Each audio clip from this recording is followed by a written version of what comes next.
Здравствуйте, дорогие друзья! Я рада вас приветствовать на моем канале. Сегодня в данном видео я готовлю знаменитый немецкий сливовый пирог на творожном тесте. Готовится он очень просто и очень быстро. Готовить будем даже без добавления яиц и без применения какого-либо миксера. Есть аналог на дрожжевом тесте такого пирога, он уже есть на моем канале. Но кто не употребляет дрожжи в пищу и кто хочет в летнее время приготовить такой же вкуснейший пирог, как и на дрожжевом тесте, но очень быстро, буквально за какие-то минуты. Здесь замешивается тесто, а по вкусу ничем не уступает дрожжевому тесту. Настоятельно советую готовить именно на этом тесте.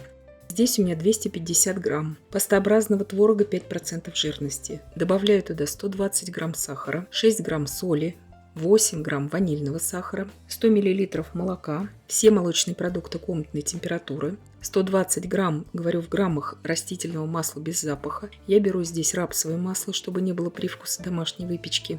Быстро перемешиваю все до однородности, чтобы просто растворился сахар. Он очень быстро растворяется. И просеиваю туда сейчас 450 грамм муки и 20 грамм разрыхлителя. Пожалуйста, не меньше, потому что для этого теста нужен разрыхлитель. И для этого количества муки это совершенно адекватное количество. Просеиваю муку сейчас в тесто. Здесь очень важный момент. Это тесто ни в коем случае не нужно вымешивать долго. Вот буквально объединили все до однородного состояния и отставим в сторону, чтобы тесто немножечко буквально отдохнуло. Пока мы будем готовить штрейзель и подготовим сливу, тесту будет достаточно. То есть мы сейчас его объединяем просто до однородности, оно уже не липнет к рукам. Чем дольше его будем вымешивать, тем больше растительного масла оно начнет выделять. Поэтому вот просто объединили и отставили под пленкой в сторону. И сейчас приготовлю очень быстрый штрейзель. 120 грамм муки, 8 грамм ванильного сахара, 60 грамм сахара, 1 чайную ложку корицы добавляю туда, это по желанию. Просто слива корица – это классическое сочетание, так же как и яблоко корица. Поэтому я всегда к сливе стараюсь добавлять корицу. У меня ее все любят. Вы можете не добавлять, а делать просто с ванилью.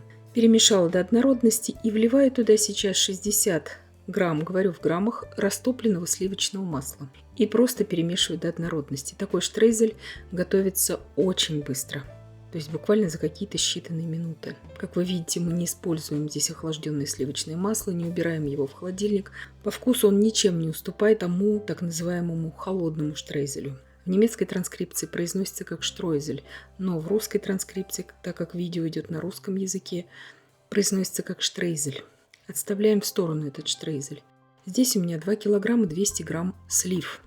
Слива у меня здесь двух сортов, но в принципе это все разновидности садовой сливы, слива венгерка, как хотите ее здесь называйте. Но самое главное, чтобы слива не была экстремально кислой, чтобы она очень хорошо держала форму, но в то же время, чтобы она не сильно выделяла сок. Такая умеренная по сладости, умеренная по соку. Эта слива должна быть, чтобы для этого пирога не было излишней очень влаги. И старайтесь так купить эту сливу, чтобы она хорошо отделялась от косточки. Вот таким образом я сейчас нарезаю всю эту сливу, очищаю от косточек и уже собираю мой пирог. Итак, слива готова. Сливу можете заранее подготовить. Тесто у меня просто постояло на столе. И я сейчас ничего с ним не делаю. Начинаю просто вот так растягивать руками по пергаменту, по бумаге для выпечки. Вы можете это сразу в противне делать, но мне просто удобнее сейчас сначала подготовить это все на пергаменте. Оно такое поначалу будет неоднородное, это тесто. Это нормально. Маленькой скалочкой вот так подкатываю его слегка. То есть оно не будет как дрожжевое тесто, вот в какой-то такой пышный пласт у нас растягиваться. Нет, здесь будут небольшие такие вот трещинки. Это абсолютно нормально для этого кварк-өльтайг. Это так называемое знаменитое немецкое творожное тесто с растительным маслом. Если вы в тесто добавите 1 капельку ромовой эссенции, у вас будет тесто на вкус как дрожжевое. Это я знаю уже из многолетнего опыта. Это тесто я уже несколько раз использовала в разных рецептах и в куличах бездрожжевых у себя на канале, и также печенье. Я уже показывала рецепты с этим тестом. И это тесто очень широко у нас используется для разной выпечки в Германии. Советую очень его попробовать сделать. Сейчас я посыпаю этот корж 50 граммами измельченного миндаля. Здесь именно не миндальная мука, а миндаль, просто бланшированный и измельченный. Вы можете вместо миндаля брать просто панировочные сухари. Но чем-то посыпать обязательно нужно, либо сухарями, либо вот измельченным орехом, для того, чтобы лишняя влага от слив также туда впитывалась. Это классический вариант, всегда посыпается вот миндальной крошкой, именно измельченным миндалем. Выставляю сейчас всю сливу на корж. Противень у меня здесь 42 на 32 сантиметра, то есть противень большой, пирог будет большой. Духовка у меня уже заранее здесь разогрета на 160 градусов Цельсия. Такие открытые пироги я люблю выпекать с конвекцией. Лучше всего они выпекаются с конвекцией. Если у вас, допустим, нет конвекции в духовке, вы можете выпекать этот же пирог при температуре 175-180 градусов Цельсия без конвекции минут на 5-10 подольше. Сейчас, чтобы лишняя влага не распространялась у нас по пирогу, я посыпаю сливу, чтобы слива была послаще, желирующим сахаром. У нас в Германии он продается буквально в каждом супермаркете. Здесь понадобится 4-6 столовых ложек, чтобы посыпать всю сливу. Если в вашей стране не продается желирующий сахар, он содержит в себе пектин, этот сахар. То есть это сахар, который предназначен для приготовления варенья, конфитюров и так далее. Вы можете вместо желирующего сахара просто использовать желфикс. Он продается тоже, как правило, во всех магазинах в разных странах. И согласно инструкции на упаковке смешать его с обычным сахаром и приготовить вот эту смесь с желфиксом уже. И также посыпать 4-6 столовых ложек вот такой вот пирог. Теперь я высыпаю весь штрейзель на пирог. Вот в данных пирогах, в открытых датчи, по-немецки это называется сливовый датчи пирог, цвечкин датчи, по-немецки он называется этот пирог, на дрожжевом или на творожном тесте, как мы сегодня разбираем. Слива здесь обязательно должна виднеться, поэтому штрейзель мы посыпаем только вот так вот, как бы поверхностно. И вот этого количества как раз нам хватит. Убираю выпекаться. Выпекать я буду при температуре 160 градусов Цельсия с конвекцией на среднем уровне примерно 35 минут. Это в моей духовке. Возможно, в вашей духовке понадобится чуть больше или чуть меньше. В моей духовке эти пироги выпекаются прекрасно 35 минут на 160 градусах Цельсия с конвекцией. Если у вас нет конвекции, как я уже сказала, следует выпекать градусов на 15-20 выше, но без конвекции, то есть 175-180 градусов Цельсия.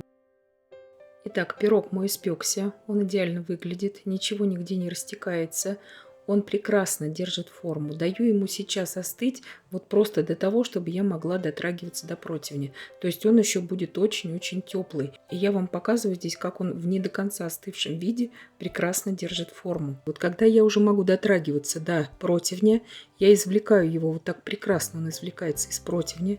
Посмотрите, как он прекрасно держит форму. Тесто это ни в коем случае не похоже на песочное. Оно очень напоминает именно нежнейшее дрожжевое тесто по вкусу. Оно не похоже особо на кексовое тесто. Вот удивительное вот это немецкое тесто. Очень советую его готовить. И готовиться проще уже некуда. Если у вас нет пастообразного творога, вам следует просто обычный творог либо перетереть через сито, либо пробить блендером. Но творог не должен быть ни в коем случае сухим для этого теста. То есть нужно брать такой качественный, хороший творог. А сейчас я вам показываю намеренно здесь, чтобы вы посмотрели, как в теплом еще виде он прекрасно нарезается. То есть он не разваливается, он прекрасно нарезается на кусочки. И здесь я оставила вот еще половину пирога, чтобы вам показать, как он разрезается уже в полностью остывшем виде. Вот так он прекрасно держит форму. Нежнейшая основа у пирога. Настоятельно советую его попробовать. Вы также можете использовать здесь и кислые абрикосы, конечно же. В тех же пропорциях все можно брать. Но и слив, и абрикосов здесь уйдет много. То есть нужно рассчитывать, что вот на такого плана пироги всегда уходит много фруктов. Вот так показываю приближенно именно консистенцию самого теста, воздушнейшее тесто. Видите, как прекрасно надламывается вилкой. Вот здесь показываю уже в полностью остывшем виде, как он прекрасно нарезается. Тесто прекрасно держит форму. Слива не растекается.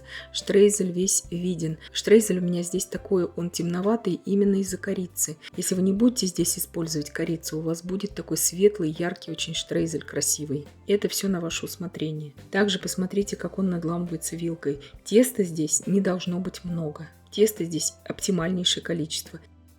Если вы этот пирог захотите выпекать в круглой форме, Вам следует всех продуктов, допустим, на форму 26-28 сантиметров в диаметре, просто взять вдвое меньше и на тесто, и самих слив. Здесь очень все просто посчитать, и у вас получится также прекрасный пирог, но уже в круглой форме. Но обычно вот эти пироги, так называемые датчи сливовые, пекут вот в таких прямоугольных противнях. Смотрите, какое нежнейшее тесто.